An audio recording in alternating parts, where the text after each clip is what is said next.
বহুত বহুত বছৰ ধৰি এই যিবিলাক তাঁৰ ইয়াত ব্যৱহাৰ হৈ আছে বজালী অঞ্চলত, সেই তাঁৰবিলাক তেতিয়া দিনৰ কমচে কম তাঁৰবিলাক 30 বছৰ হৈছে। সেইবিলাক তাঁৰে আমি গম পোৱা মতে সেইবিলাক তাঁৰে এতিয়া লোড ল'ব নোৱাৰে।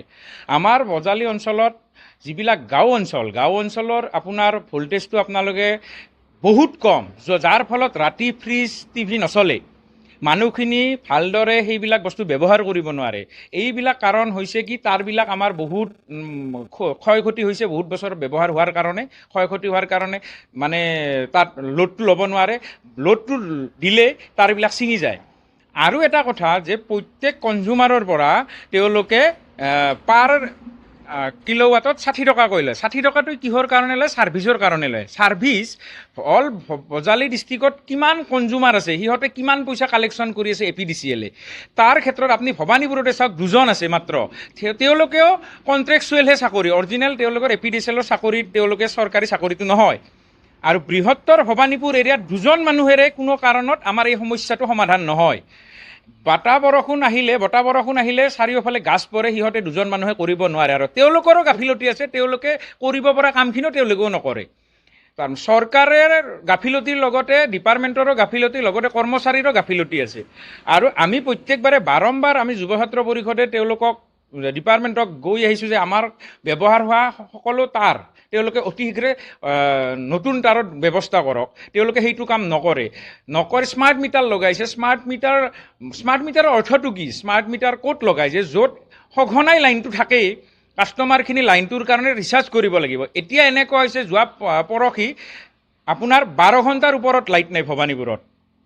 বিভিন্ন কষ্টৰে মানুহখিনি আছে। আৰু এইখিনি বস্তু চৰকাৰে কোনো কাৰণত নাচায়, ডিপাৰ্টমেণ্টে কোনো কাৰণত নাচায়। তেওঁলোকেতো AC ৰুমত নিজৰ DG চলাই বহি থাকে। তেওঁলোকে জনসাধাৰণৰ, গৰীব জনসাধাৰণৰ কথা কোনো কাৰণত নাভাবে।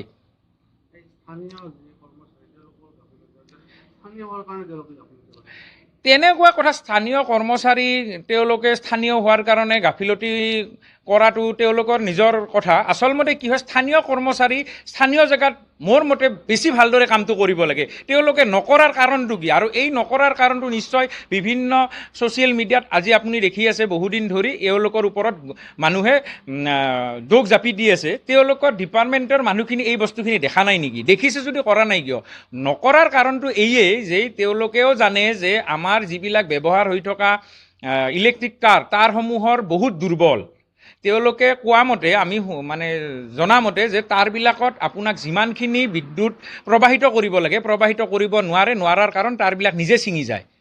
বাৰম্বাৰ তেওঁলোকে এই তাঁৰবিলাক মানে চেঞ্জ কৰাৰ কাৰণে আমি দাবী কৰিছোঁ, কিন্তু চেঞ্জ নকৰে সিহঁতে। আৰু দ্বিতীয় কথাটো যে যেনেকৈ আপুনি যদি বিলটো নিদিয়ে, লাইনৰ বিলটো নিদিয়ে, দিনত আপোনাক 10 বাৰ ফোন কৰিব। কিন্তু সেনেকুৱা আমি ছাৰ্ভিচ পাইছোঁ নেকি লাইনৰ? ভবানীপুৰ বজালীত আমি সেনেকুৱা ছাৰ্ভিচ পাইছোঁ নেকি? নিশ্চয় পোৱা নাই। তেওঁলোকে ভবানীপুৰৰ ৰাইজক কৈছে নেকি যে 2 ঘণ্টা লাইনটো নাথাকে, 3 ঘণ্টা লাইনটো নাথাকে? নকয়। কথাটো হ'ল APDCL এতিয়া প্ৰাইভেটীকৰণ হৈছে। প্ৰাইভেটীকৰণ হোৱাৰ কাৰণে তেওঁলোকে ৰাইজৰ পৰা যেনেকৈ নহওক পইচাখিনি সংগ্ৰহ কৰিব লাগে, সংগ্ৰহ কৰি তেওঁলোকে নিজৰ মুনাফা কৰিব লাগে। তাক বাদে APDCL-ৰ একো বেলেগ কাম নাই। আৰু অফিচত গ'লে তেওঁলোকৰ ব্যৱহাৰখিনিও বেয়া হয়। তেওঁলোকে গুৰুত্ব নিদিয়ে, কথাবিলাকত গুৰুত্ব নিদিয়ে। আৰু চাওক, জনবসতি লাহে লাহে ঘন হৈ আহিছে। এটা ট্ৰেন্সফৰ্মাৰত আপুনি যদি 100জন মানুহক ছাৰ্ভিচ দিব পাৰে, সেই ট্ৰেন্সফৰ্মাৰত এতিয়া 900 মানুহৰ ওপৰত ছাৰ্ভিচ দি আছে। কিন্তু এনেকুৱাটো হোৱা নাই যে আমি ভল্টেজ কম পাইছোঁ, ছাৰ্ভিচ পোৱা নাই, তাৰ ফলত চৰকাৰে আমাকতো ৰেহাই দিয়া নাই। বিলটোতো ঠিকে আহি আছে, বিলটো সময়ত পৰিশোধ নকৰিলে তেওঁলোকে লাইনটো কাটি দিয়ে। তেওঁলোকেতো নুসুধে আপোনালোকৰ অসুবিধা কি আছে। শুনাৰ কোনো মানে তেওঁলোকৰ হেৰি নাই, জ্ঞান নাই। আৰু দ্বিতীয় কথাটো হ'ল কি, এতিয়া স্মাৰ্ট মিটাৰ হোৱাৰ পৰা সিহঁতৰ আৰু ভাল হৈছে। আপোনালোকে মিটাৰত পইচা নাথাকিলে মিটাৰত কাটি দিয়ে, আপোনাৰ লগতো আহিব লগাই নাথাকে, আপোনালোকে কমপ্লেইনটো কৰিব। জনসাধাৰণে এইটো বস্তু আজি নহয়, বহুদিন ধৰি এইটো সমস্যা সমাধানৰ কাৰণে লাগি আছে। কিন্তু চৰকাৰে ডিপাৰ্টমেণ্টে এই বস্তুটোৰ ওপৰত কোনো কাৰণত মানে দৃষ্টিগোচৰ হোৱা নাই। আৰু তেওঁলোকে তেনেকৈ পইচাটো লৈ ৰাইজক মাধমাৰ কৰি আছে। নহ'লে আমি ৰাইজখিনি একত্ৰিত কৰি আমাৰ প্ৰাপ্যৰ কাৰণে আমি বৃহত্তৰ জংগী আন্দোলন কৰিবলৈ আমি সাজু আছোঁ। প্ৰথম কথা চাওক, বিদ্যুৎ বিভাগক আমি ভবানীপুৰ আঞ্চলিক ছাত্ৰ সন্থাৰ পৰা আমি সকীয়াই দিছোঁ। তেওঁলোকে চাওক, স্মাৰ্ট মিটাৰৰ ক্ষেত্ৰত কিন্তু তেওঁলোকে বহুত আজি ঘৰে ঘৰে স্মাৰ্ট মিটাৰ লগাই আছে। কিন্তু অসম জুৰি দেখিবলৈ পাইছোঁ গৰমৰ মানুহ থাকিব নোৱাৰা হৈছে। তাৰ ক্ষেত্ৰত বিদ্যুৎ বিভাগ আজি তেওঁলোক কৰ্মচাৰীসকলে এই গাছৰ তলত বহি জিৰাই থকা আমি বহুতো দিন আমি পৰিলক্ষিত কৰিছোঁ। আজি চাওক এজাক বৰষুণ আহিব নোৱাৰে, লাইটটো কিন্তু তেওঁলোকে কাটাৰ ক্ষেত্ৰত কিন্তু তেওঁলোকক একদম এডভান্স হৈ যায়। আজি চাওক আপোনালোকে দেখিবলৈ পাইছে স্মাৰ্ট মিটাৰ দি পেলাই কিন্তু দামটো পূৰা বঢ়াই আছে। আজি কিন্তু ৰাইজ সেই ক্ষেত্ৰত কিন্তু গম নোপোৱাকৈ বাঢ়ি আছে। তাৰ ক্ষেত্ৰত কিন্তু ৰাইজ বহুতো টকা পইচাটো সন্মুখীন হৈ যায়। আৰু চাওক তেওঁলোকে ৰাতি যেতিয়া অসুবিধা হয় মানুহৰ কেতিয়াবা লাইটৰ ক্ষেত্ৰতে হওক বা ঘৰুৱা সমস্যাত কেতিয়াবা লাইটৰ সমস্যা হয়, তেখেতসকলে কিন্তু কণ্ট্ৰল ৰুমৰ পৰা কেতিয়াবা তেওঁলোকে ৰিচিভো নকৰে। তেখেতলোকক জানিব পোৱা মতে কেতিয়াবা ফোন কৰিলেও আমি যদি গম পাওঁ যে কোনোবাৰ অসুবিধা হৈছে, তেতিয়া কিন্তু তেওঁলোকক ফোনত নেপায়।